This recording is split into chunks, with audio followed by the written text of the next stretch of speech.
জানিয়ে দিব এই মুহূর্তে আমাদের হাতে এসেছে বাংলাদেশের গুরুত্বপূর্ণ আপডেট সংবাদের শিরোনাম। শুরুতেই থাকছে গানম্যান পেলেন এনসিপির যে ৬ নেতা। এবারে জানিয়ে দিব শরীয়তপুরে এনসিপি ছাত্রদলের সংঘর্ষ আহত ৫। এদিকে সরকারের দেওয়া গানম্যান প্রত্যাখ্যান ভিপি নূরের। আরও থাকছে ২৫ ডিসেম্বর ৩ কমিউটারের যাত্রা স্থগিত, ১০ রুটে চলবে ২০ স্পেশাল ট্রেন। এবারে জানিয়ে দিব হাদিকে হত্যা ও পরে কি ঘটানো হবে সব পূর্ব পরিকল্পিত বলছে নাহিদ। সব শেষে জানিয়ে দিব নিজের দল বিলুপ্ত করে বিএনপিতে যোগ দিলেন এহসানুল হুদা। এতক্ষণে শুনছিলেন হাতে থাকা আপডেট সংবাদের শিরোনাম, এবারে বিস্তারিত। তবে তার আগে অনুরোধ রইল ভিডিওটিতে একটি লাইক এবং কমেন্ট করে জানিয়ে দিন ভিডিও সম্পর্কে আপনার মূল্যবান মতামত। আরও জানিয়ে দিন ভিডিওটি কোথা থেকে দেখছেন বা কোন জেলা থেকে দেখছেন। গানম্যান পেলেন এনসিপির যে ৬ নেতা।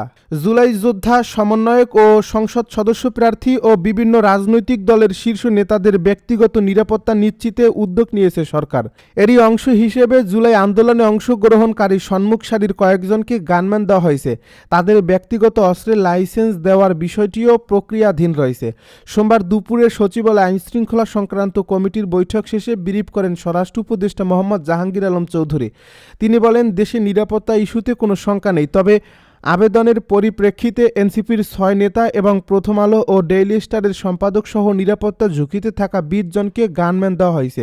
এদিকে পুলিশের সূত্রে জানা গেছে, এই তালিকায় রয়েছেন অন্তর্বর্তী সরকারের সাবেক উপদেষ্টা ও জাতীয় নাগরিক পার্টির আহ্বায়ক নাহিদ ইসলাম, সদস্য সচিব আক্তার হোসেন, এনসিপির দক্ষিণাঞ্চলের মুখ্য সমন্বয়ক হাসনাত আবদুল্লাহ, উত্তরাঞ্চলের মুখ্য সমন্বয়ক শারজিস আলম, মুখ্য সমন্বয়ক নাসিরউদ্দিন পাটোয়ারি ও সিনিয়র যুগ্ম সদস্য সচিব তাসনিম জারা, গণ অধিকার পরিষদের সভাপতি নুরুল হক নূর, সাধারণ সম্পাদক মোহাম্মদ রাশেদ খান গানম্যান পাচ্ছেন। আরও জানা গেছে, জামায়াতের আমির ডাক্তার শফিকুর রহমান ও বাংলাদেশ জাতীয় পার্টির প্রধান ব্যারিস্টার আন্দালিব রহমান পার্থ ঢাকা মহানগর পুলিশের কাছে ব্যক্তিগত নিরাপত্তার জন্য গানম্যান চেয়েছেন। আবেদনের ভিত্তিতে কয়েকজন রাজনীতিককে গানম্যান সহ অস্ত্রের লাইসেন্স দেওয়া হচ্ছে শীঘ্রই। এদের মধ্যে রয়েছেন গণসংহতি আন্দোলনের প্রধান সমন্বয়ক জুনায়েদ সাকিব, ডেমরা যাত্রাবাড়ি এলাকা থেকে বিএনপি মনোনীত সংসদ সদস্য প্রার্থী তানভীর আহমেদ রবিন, পাবনা ৩ আসনের বিএনপি মনোনীত প্রার্থী জাফির তুহিন, জাতীয় পার্টির চেয়ারম্যান ও সাবেক মন্ত্রী আনোয়ার হোসেন মঞ্জু, লিবারেল ডেমোক্রেটিক পার্টির সভাপতি কর্নেল অলি আহমেদ সহ আরও বেশ কয়েকজন। এছাড়া ফ্যাসিবাদ ও আধিপত্যবাদ বিরোধী আন্দোলনে সোচ্চার থাকা শহীদ ওসমান হাদির পরিবারকে দেওয়া হচ্ছে বিশেষ নিরাপত্তা। শরীয়তপুরে এনসিপি ছাত্রদলের ব্যাপক সংঘর্ষ, আহত ৫। শরীয়তপুরে জাতীয় নাগরিক পার্টি ও ছাত্রদলের মধ্যে সংঘর্ষ হয়েছে। এ সময় ককটেলের বিস্ফোরণ ঘটানো হলে অন্তত ৫ জন আহত হন। সোমবার সন্ধ্যায় শহরের চৌরঙ্গি এলাকায় এ সংঘর্ষের ঘটনা ঘটে। প্রত্যক্ষদর্শী ও পুলিশ সূত্রে জানা যায়, সন্ধ্যায় ইনকিলাব মঞ্চের মুখপাত্র শরীফ ওসমান হাদিকে গুলি করে হত্যা ও খুলনায় শ্রমিক শক্তির কেন্দ্রীয় কমিটির সংগঠক মোতালেব শিকদারের উপর গুলির প্রতিবাদ ও দোষীদের বিচারের দাবিতে শহরের চৌরাঙ্গি এলাকায় দিয়ে বিক্ষোভ মিছিল নিয়ে যাচ্ছিলেন এনসিপির নেতাকর্মীরা। এ মিছিলের মধ্যে এক ছাত্রদলের কর্মী মোটরসাইকেলে ঢোকা নিয়ে কথার কাটাকাটি হয়, পরে সংঘর্ষ বেঁধে যায়। এ সময় ককটেল বিস্ফোরণ ঘটানো হলে অন্তত ৫ জন আহত হন। এই ঘটনার জন্য পরস্পরকে দায়ী করছেন দুই দলের নেতাকর্মীরাই। জেলা ছাত্রদলের সদস্য সচিব সোহেল তালুকদার বলেন, ছাত্রদলের এক কর্মীকে রাস্তা দিয়ে যাওয়ার সময় আটকে রাখে। আমরা খবর পেয়ে ঘটনাস্থলে এলেও অতর্কিত হামলা চালায় এনসিপির নেতাকর্মীরা। আমরা এ ঘটনার সুষ্ঠু বিচার চাই। সরকারের দেওয়া গানম্যান প্রত্যাখ্যান ভিপি নূরের। ব্যক্তিগত নিরাপত্তার জন্য সরকারের দেওয়া গানম্যান প্রস্তাব প্রত্যাখ্যান করলেন গণ অধিকার পরিষদের সভাপতি নুরুল হক নূর। সোমবার ঢাকা বিশ্ববিদ্যালয় কেন্দ্রীয় শহীদ সংসদ ভবনের সামনে বাংলাদেশ ছাত্র অধিকার পরিষদের আয়োজিত ২০১৯ সালের ২২ ডিসেম্বর ছাত্র অধিকার পরিষদের নেতাকর্মী ও ডাকসু ভিপি নুরুল হক নূরের উপর ছাত্রলীগ এবং মুক্তিযুদ্ধ মঞ্চের হামলার বিচার ও দোষীদের বিশ্ববিদ্যালয় থেকে বহিষ্কারের দাবিতে প্রতিবাদ সভায় প্রস্তাবটি প্রত্যাখ্যান করেন তিনি। প্রতিবাদ সভায় ভিপি নুরুল হক নূর বলেন, আমাদের অনেকেই গানম্যান দেওয়া হচ্ছে সরকারের পক্ষ থেকে। যেই সরকারের আইনশৃঙ্খলা বাহিনীর উপস্থিতিতে অফিসের সামনে পিটিয়ে মারে, সেই বিচার না হওয়া পর্যন্ত ওই সরকারের গান দিয়ে নিরাপত্তা দেওয়ার উপরে থু মারি। তিনি বলেন, আমরা বলছি ২৯ আগস্টের ঘটনায় বিচার না হওয়া পর্যন্ত আমার গানম্যানের দরকার নাই, আমি গানম্যান নেব না, আমি তা প্রত্যাখ্যান করছি। তিনি আরও বলেন, ঢাকা বিশ্ববিদ্যালয়ের শিক্ষার্থীদের নির্বাচিত সর্বোচ্চ প্রতিনিধি ডাকসু, সেই ডাকসু থেকে আজকের এই প্রোগ্রামটি করা উচিত ছিল।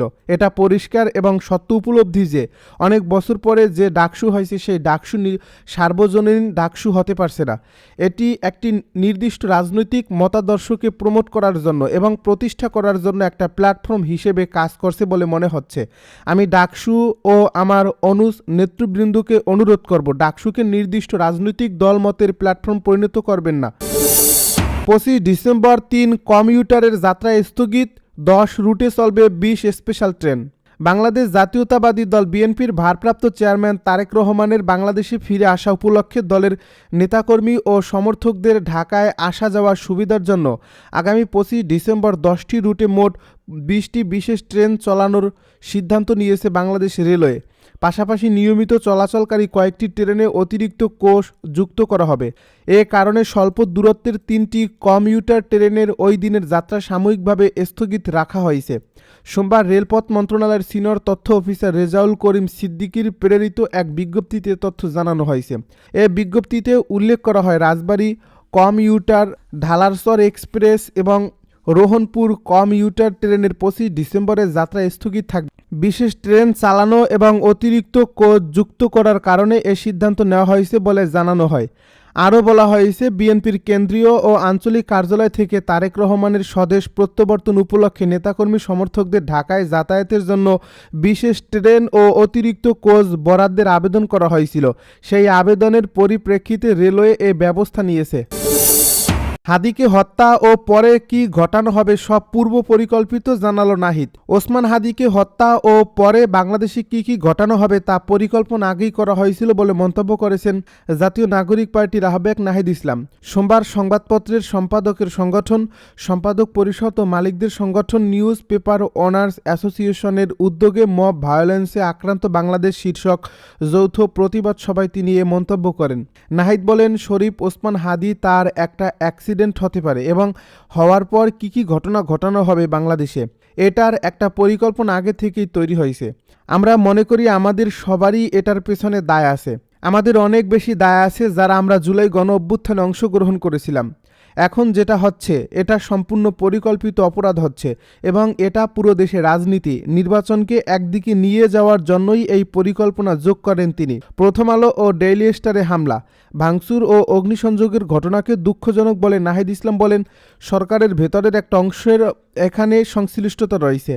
নাহিদ বলেন, আরও দুর্ভাগ্যজনক যে যারা এ ঘটনা সেই রাতে ঘটিয়েছে বা যারা প্রথম আলো ও ডেইলি স্টার সহ সাংস্কৃতিক প্রতিষ্ঠানে হামলা করছে, তারা জুলাই গণ অভ্যুত্থানের স্লোগানগুলোকেই ব্যবহার করছে এবং সেটার পক্ষে সম্মতি তৈরি করছে। আমরা আগেই বলেছি এ ঘটনায় সরকারের একটি অংশের সংশ্লিষ্টতা রয়েছে। নিজের দল বিলুপ্ত করে বিএনপিতে যোগ দিলেন এহসানুল হুদা। এবার নিজের দল বিলুপ্ত করে নেতাকর্মীদের নিয়ে বিএনপিতে যোগ দিয়েছেন বাংলাদেশ জাতীয় দলের চেয়ারম্যান সৈয়দ এহসানুল হুদা। মঙ্গলবার বিকালে গুলশানে বিএনপি চেয়ারপারসনের কার্যালয়ে এই যোগদান অনুষ্ঠান হয়। বিএনপি মহাসচিব মির্জা ফখরুল ইসলাম আলমগীরের হাতে ফুল দিয়ে তিনি দলটিতে যোগ দেন। আসন্ন ত্রয়োদশ সংসদ নির্বাচনে কিশোরগঞ্জ 5 আসনে ধানের শীষ প্রতীক নিয়ে নির্বাচনে অংশ নেবেন সৈয়দ এহসানুল হুদা। নবাগতদের অভিনন্দন জানিয়ে বিএনপি মহাসচিব বলেন, বাংলাদেশ জাতীয় দলের চেয়ারম্যান সৈয়দ এহসানুল হুদা সহ তার নেতাকর্মীদের নিয়ে আজকে বিএনপির সঙ্গে যুক্ত হলেন। আমাদের ভারপ্রাপ্ত চেয়ারম্যান তারেক রহমান সাহেবের বলিষ্ঠ নেতৃত্বের প্রতি আস্থা প্রকাশ করে এবং একই সঙ্গে দলের প্রতিষ্ঠাতা জিয়াউর রহমানের 19 দফা কর্মসূচি এবং চেয়ারপারসন দেশনেত্রী বেগম খালেদা জিয়ার প্রতি আস্থা রেখে তারা বিএনপিতে আনুষ্ঠানিকভাবে যোগ দিলেন। আমরা আশা করছি তাদের এই যোগদান বিএনপিকে আরও শক্তিশালী করবে। বিএনপিতে যোগ দিয়ে সৈয়দ এহসানুল হুদা বলেন, বিএনপি জাতীয়তাবাদী আদর্শে বিশ্বাসী দল। আমরা এই মুহূর্তে দেশের এই ক্রান্তিকালে গণতন্ত্রের পথে আমরা বিএনপিতে যোগ দিলাম। আজকে নির্বাচন বানচালের বিভিন্ন ষড়যন্ত্র হচ্ছে। এই মুহূর্তে শহীদ রাষ্ট্রপতি জিয়াউর রহমান, দেশনেত্রী বেগম খালেদা জিয়া এবং ভারপ্রাপ্ত চেয়ারম্যান তারেক রহমানের হাতকে শক্তিশালী করার লক্ষ্যে আমি নিজেকে আমার দল বিলুপ্ত করে বিএনপিতে যোগদান করেছি।